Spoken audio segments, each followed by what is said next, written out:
Yeah, plan A just ain't coming together. So plan B, I'm gonna be all over it, man. So if you feel like just wiping all that off, that'd be dynamite. So just spread the rumor that all I'm doing is pinstriping.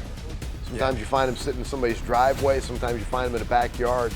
But yeah, the search is a blast. Going out and looking and seeing what you can find, it's cool. America used to count cars with the count. Now they count the years since he disappeared. For nearly a decade, Danny Koker was the undisputed king of automotive reality television. Now he has become a ghost in his own garage. But how does a star who once pulled 3 million viewers per episode become a man whose name appears only in rumor and regret? And what did he lose that money and fame couldn't protect? Join us as we reveal the heartbreaking tragedy of Danny Koker, the altar of the automobile.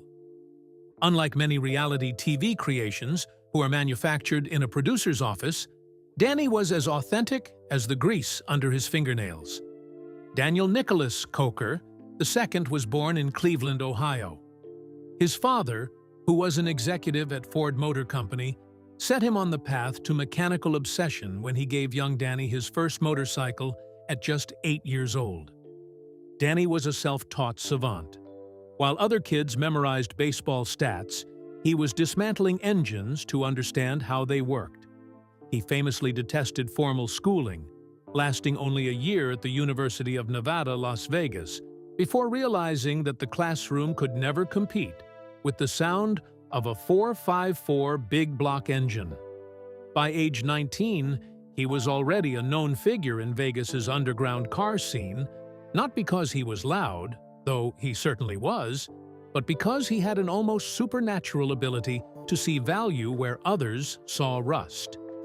The only other thing Danny loved as much as cars was music, particularly rock and gospel music. It was also due to family influence, since his family ran a Christian singing group called the Koker Family Singers. Danny didn't just love to sing, he had a full musical career. By age 11, he had already performed with his family at Carnegie Hall. But when fame came knocking, all it demanded was quick wit, a dark sense of humor, and an encyclopedic knowledge of cars. Luckily, Danny had it all. When he first appeared on Pawn Stars between 2010 and 2012 as the eccentric expert who could price any dusty chassis within seconds, the History Channel knew they had found gold. He stole every scene he was in. He didn't even have to do much. His long, dark hair and gravelly voice captivated people of different focus groups. After a while of guest appearances on Pawn Stars, the History Channel decided to make Danny's own show. So in 2012, Counting Cars was born. Danny and his crew at Counts Customs would buy, restore, and customize vehicles, often for celebrity clients or heartbroken owners wanting to resurrect a family heirloom.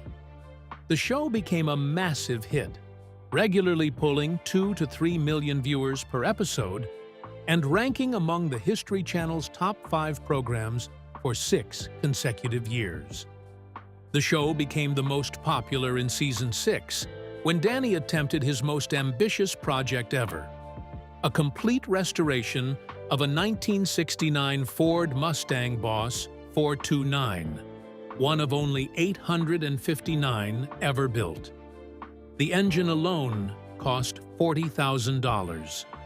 The episode aired in March 2017 and drew 2.8 million viewers, the show's highest rating ever. Danny celebrated by playing a 3-hour set at Vamped, then went back to the shop the next morning and started all over again. At his peak, Danny was reportedly earning around $1.6 million per season. He owned a personal collection of over 100 cars and 70 motorcycles, including a 1969 Chevrolet Camaro, a 1970 Plymouth Hemi Cuda, and a Lamborghini Miura that he famously bought on a whim for $1.2 million. Danny Koker was like a dream come true for Americans who wished for a life like his. For nearly a decade, he was as untouchable as a biblical Samson. So how hard would he fall when he realized his Delilah was right under his nose? The stain of betrayal. In 2016, while Counting Cars was at the height of its popularity, a scandal broke out that shook the Counts Customs empire to its foundations. Joseph Frontiera, the bookkeeper and financial manager who held the keys to the kingdom, was accused of bleeding the company dry. According to court documents filed in Clark County, Nevada, Joseph did not just pocket petty cash. He allegedly embezzled over $75,000 from Counts Customs over a period of 18 months. But it was the sheer audacity of the theft that really broke trust. Danny went from the beloved boss to a victim in the blink of an eye. As the shocking details emerged through the 2016 lawsuit, it became clear that Joseph hadn't just stolen money, he had stolen credibility and security. The lawsuit revealed that Joseph allegedly used company funds to make a $15,000 down payment on a brand new Range Rover, purchased in his own name. That wasn't all. Whenever he wanted to get away, he'd purchase multiple airline tickets to Florida, New York, and Mexico for non-business travel, charging them to Counts Customs' corporate credit card. Most damning of all, he forged Danny Koker's signature on at least 4 separate financial documents, effectively authorizing his own theft without Danny's knowledge. Joseph also allegedly gave himself unauthorized raises and bonuses totaling over $40,000, hiding them in payroll spreadsheets as miscellaneous adjustments.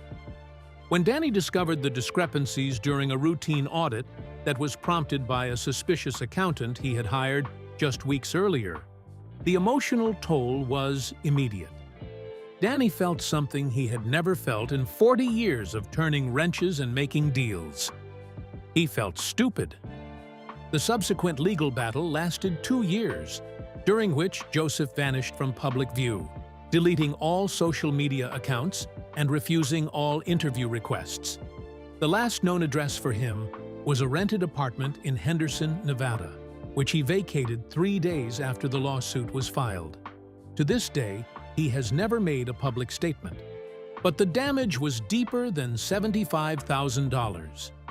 The embezzlement forced Danny to spend hundreds of hours in legal depositions and forensic accounting meetings, rather than on the shop floor. In the end, it made him paranoid. Longtime crew members, including Shannon Iko, Ryan Evans, and Horny Mike, later admitted off-camera that Danny became distant and short-tempered after the Joseph affair. The trust that had made Counts Customs feel like a family was shattered.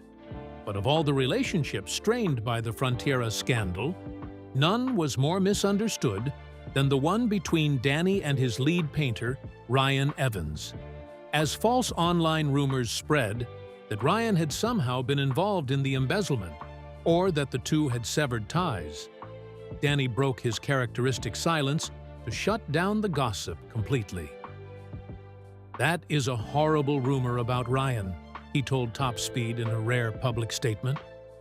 "My lord, this guy has been with me for 25 years. This guy is like a brother, like family." He did not stop there, adding with unmistakable finality, "Ryan is my brother. He is my family. We have nothing but love and admiration for one another." For a man who rarely addresses personal matters in the press, these words carried extraordinary weight. The speculation about a rift had been born entirely from fans reading too much into off-camera absences and the natural distance that comes when a television show ends. In truth, Ryan Evans never left Counts Customs. He still works in the same paint booth, still delivers the same meticulous custom finishes, and still shares lunch with Danny in the same break room they have used for 2 decades. While the cameras are gone, the brotherhood remains. If the first tragedy could hurt Danny this way, would he be able to endure worse? The weight of the crown. In 2021, without warning, Counting Cars came to an end. When the official truth came out, it said it was because the History Channel couldn't keep up with the production of automotive programming. Each episode of Counting Cars costs tens of thousands of dollars in restoration parts alone, not counting the salaries of Danny's 11-man crew. Meanwhile, ratings had slipped from a peak of over 3 million viewers per episode to barely half of that. The pandemic made everything even worse. With lockdowns, car hunts became impossible. But then, between 2023 and 2025, social media exploded with speculation that Danny was gravely ill. Fans posted side-by-side photos of the burly rocker from 2012. Thick arms, full face, and confident smirk, next to images of him in 2024 outside a Las Vegas grocery store. The 2024 photos showed a thinner man with slumped shoulders. The internet, as it always does, diagnosed him with everything from a secret battle with pancreatic cancer to debilitating liver failure. Finally, in January 2025, a source close to Danny, later identified as a former producer from Counting Cars who requested anonymity, told reporters that while Danny had some routine health issues, like high blood pressure and some arthritis, the usual stuff for a guy his age who spent 40 years under cars, the weight loss is pure stress. Nothing was really wrong with Danny's health, and he has been living a healthy Christian life since birth. But while Danny himself was alive and healthy, something of his was dying out faster than anyone could save it. What was it? And could Danny eventually save it? The financial empire crumbles. At 62, a man who once bragged about buying a Lamborghini Miura on a whim is now a man trapped in a legal maze of liens, unpaid taxes, and frozen assets. According to court records obtained by The Sun and Radar Online in 2024, things are really bad. First, there's the tax lien that the Internal Revenue Service filed against Counts Customs LLC for unpaid payroll taxes totaling $214,000, dating back to 2020 and 2021. It was a consequence of Joseph Frontiera's actions, and while Danny personally paid most of it by late 2024, the lien was public record for over a year. As a high-profile collector seeking financing or partnership, having the lien on public record was bad for business. But that wasn't all. An auto parts supplier in Phoenix, Arizona, sued Counts Customs for $87,000 in unpaid invoices for custom engine blocks and transmission parts. The lawsuit was settled out of court, but not before Danny's legal fees added another $40,000 to the tab. Then, in 2025, Danny ran into some real estate troubles. The building that housed Counts Customs, which Danny leased, not owned, saw a rent increase of 40% in early 2025. According to a former employee, Danny seriously considered moving the shop to a cheaper industrial lot near North Las Vegas, but the cost of moving the equipment was quoted at over $200,000. He stayed. The higher rent ate into his margins. Even his estimated net worth tells a story of slow deflation. Celebrity net worth still lists him at $13 million as of 2026. But that figure is almost certainly based on outdated valuations. Much of his wealth is tied up in cars. Classic car prices have cooled, and Danny is holding a depreciating portfolio. How much more could a man lose before the things that truly mattered started to slip away? Heartbreak on the Strip.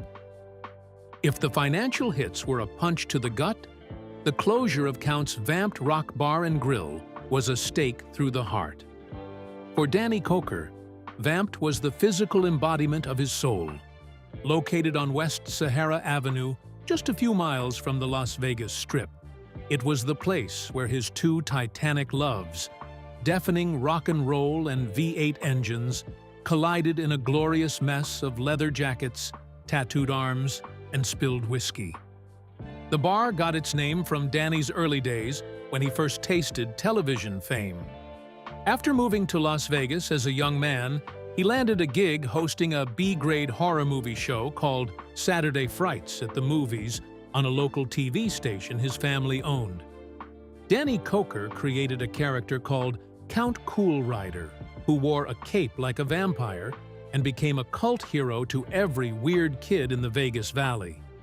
When Danny wasn't bending sheet metal, he was on the vamped stage. As the frontman of his band Counts 77, he channeled the spirits of Black Sabbath, The Doors, and early Aerosmith, snarling into the microphone in a way that defied his age.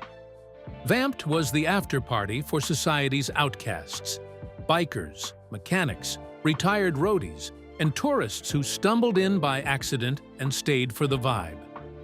Danny co-owned Vamped with Mötley Crüe frontman Vince Neil. The partnership was announced with great fanfare in 2015, and for a few glorious years, it was the hottest ticket in Vegas, especially during Counting Cars conventions, when fans would pack the venue to watch Danny play guitar and sip custom cocktails named after classic cars. But the pandemic changed everything. Vegas tourism collapsed in 2020, and while it recovered in the next 2 years, the market for small live music venues became brutal. Rent skyrocketed. Insurance premiums for venues with live music doubled. Bands demanded higher guarantees because their own touring costs had risen. Vamped went from profitable to barely breaking even to bleeding cash.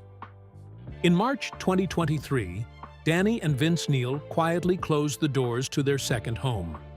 With his bar gone, his show canceled, and his bank account bleeding, Danny Koker had every reason to walk away. So why was he still waking up before dawn and heading to the garage? The Vanishing Act. Everyone knows Danny keeps things to himself, so his silence hasn't been surprising. But what about the silence of everyone around him? Think about the cast of Counting Cars: Horny Mike, Ryan Evans, Shannon Eichow, Kevin Mack. These weren't just employees, they were brothers on screen. They traveled together. They bickered, laughed, hugged, and restored cars as a family. Today, not a single one of them has made a public statement about Danny since 2023. So, what happened? Insiders point to a combination of factors. First, the Counting Cars residuals stopped flowing in 2022. The History Channel pulled the show from regular rotation, and syndication deals dried up. Danny, the executive producer, controlled the back-end finances. Several crew members have hinted through anonymous Reddit posts and YouTube comments that they feel Danny didn't fight hard enough to keep the show alive or to find them new work. Second, Danny's personality.